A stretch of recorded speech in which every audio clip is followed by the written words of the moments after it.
It's not possible that the match is not heroic when the match is between the defending champions, that is Portugal, and Germany, that has won this tournament thrice. Portugal and Germany have faced each other almost 18 times, out of which Portugal have won 10 times and Germany has managed to win only 5 times, and there have been 3 draws. But in Euros, they have met only 4 times, out of which Germany has won twice, Portugal has won once, and there have been 1 draw. Portugal's last victory against Germany was back in Euro 2000 when they won by 3-0. Now, interesting thing is those 3 goals were scored by Sergio Conceição. Imagine he had a hat-trick against a team like Germany, and since then Germany have won their matches against Portugal. Did you know that Thomas Muller's only hat-trick for German national team was against Portugal back in 2014 for group stages of World Cup? But Thomas Muller has failed to score in 12 matches of Euros. On the other hand, Cristiano Ronaldo has never scored past Manuel Neuer in international tournament. Never.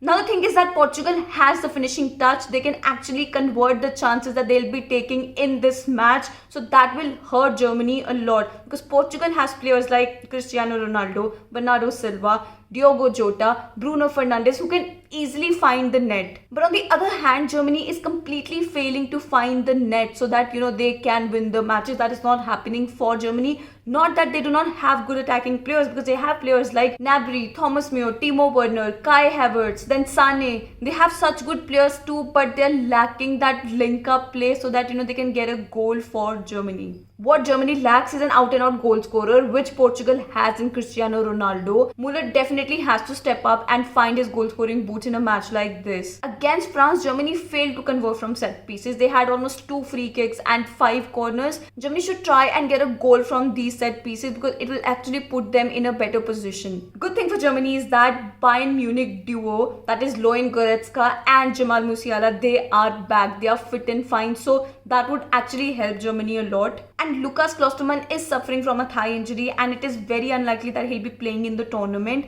but you're yet to see if he recovers from that or not. And on the other hand, for Portugal, Cancelo has tested corona positive, so he is out of the squad. And also Nuno Mendes is suffering from a thigh injury, so let's see what happens in the Portugal squad. But for Portugal, I don't think there'll be many changes in the playing 11. My prediction for this game is going to be 1-1. I think it'll end up in a draw, because Germany is not going to sit quietly. They'll definitely be more attack-minded, progressive-minded. So let's see if that happens or not. And just like Lowe said, the German coach, that Cristiano Ronaldo can do more than just move Coca-Cola bottles around. Are we sniffing some verbal attack here? There's a lot to find in this match. Let's see what happens. I think out of all of my reaction videos, halftime reaction videos especially, this is the first match that ended in 2-1, and I am so happy. There were so many goals in first half. This match feels like Serge Gnabry's party, and we all are invited, because Serge Gnabry is so good in this match. That thing was missing in the previous match that they had with France, and thank God Germany found their footing finally. They are in the danger areas and they are playing very, very well. As soon as the match started, Germany got a goal from Robin, and it was such a team effort goal, and what a link-up play that this Germany team was doing, but it got offside and the goal got cancelled. But guess what? Germany is with the most possession. They are actually creating the play. They are so good at midfield. They are actually very good at attack today. They have come with an attacking mindset, which is completely showing in their gameplay today. And also, can you believe that? What a perfect counter-attacking goal from Portugal. It was Bernardo Silva who set it up and passed it long to Diogo Jota.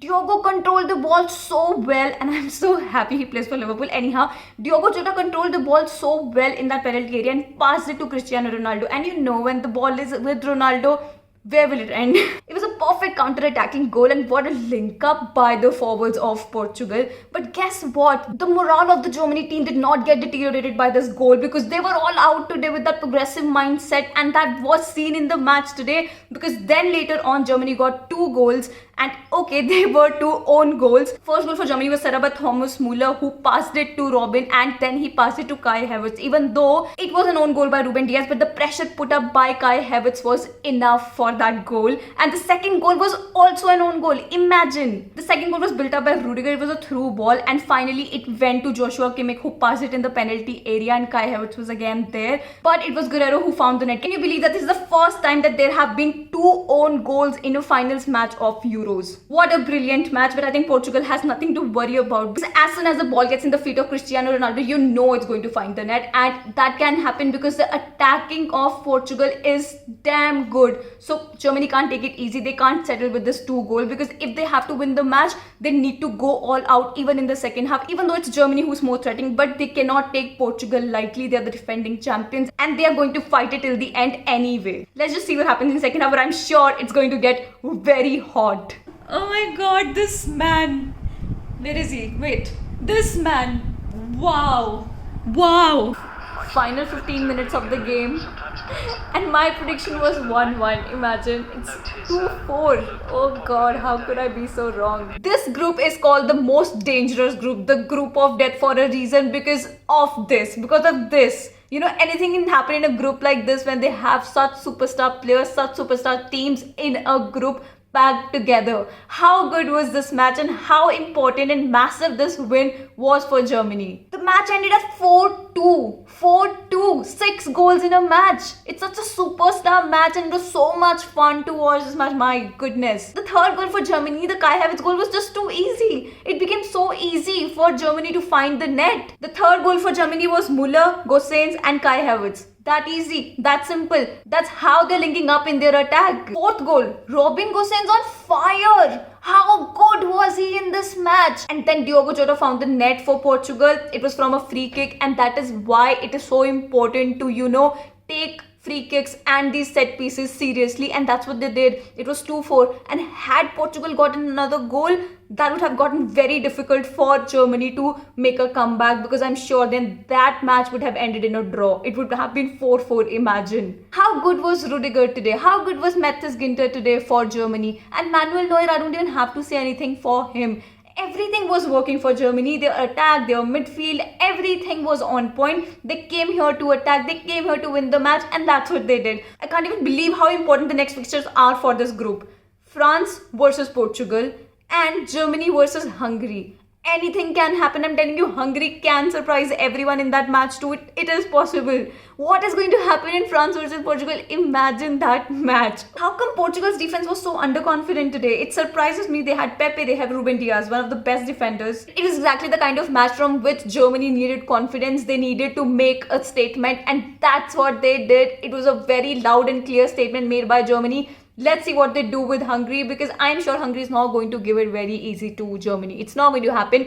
But the match with France and Portugal is going to be very exciting, and I can't wait for that. Because Portugal is the defending champion and they need to do that again. It was the first Euro trophy that they won in 2016, and I'm sure they want to win it again. They want to go for it again. And with the team like that, with the attack like that, they can't just get out of the group stage. It's not possible. And with Germany, everybody had their doubts and how are they going to survive this group? How are they going to produce something in this group? But they have done justice. They have done justice to their players, their team, their club, and how good Germany has been. And guess what? France drew with Hungary today. Drew with Hungary. With that kind of talent in a team like France, anything can happen in this group, and that is why it is the most exciting group out of all the groups in this tournament. It was such a refreshing match and can't wait to see what happens next. Anyhow, that is it from me today. Thank you. Bye.